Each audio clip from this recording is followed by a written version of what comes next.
So அவங்களும் temporary arrangement தான் பண்ணுறாங்க. சச்சஸ் கெஸ்ட் ஃபேக்கல்ட்டியோ, teaching assistant, academic consultant, ad hoc faculty, assistant professor contract பேசிஸில் பண்ணுறாங்க. ஸோ நிறைய யூனிவர்சிட்டி இந்த மெத்தடை ஃபாலோ பண்ணி டெம்பரரியான அரேஞ்ச்மெண்ட்டையும் பண்ணுறாங்க.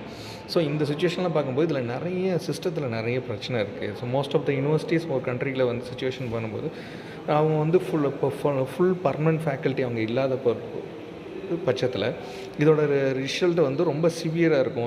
ஒரு டேஞ்சரஸ் வந்து ஸ்டூடெண்ட்ஸ்க்கு, பேரண்ட்டுக்கு, faculty of the institution, ultimately சொசைட்டிக்கும் இது ஒரு பெரிய பிரச்சனை.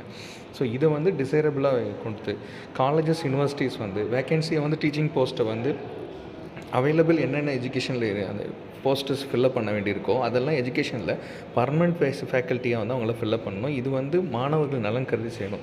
ஸோ இதே மாதிரி பார்த்திங்கன்னா கோர்ட்டு வந்து சென்ட்ரல் கவர்மெண்ட் அண்ட் ஸ்டேட் கவர்மெண்ட்டை என்ன எக்ஸ்பெக்ட் பண்ணுறாங்க அப்படின்னா, யூனிவர்சிட்டி கிராண்ட்ஸ் கமிஷன் அண்ட் அதாவது ஸ்டாச்சுரி பாடி என்ன சொல்லியிருக்காங்க அப்படின்னா, எஜுகேஷனுக்கு வந்து ஒரு ஃபுல் ஸ்டெப்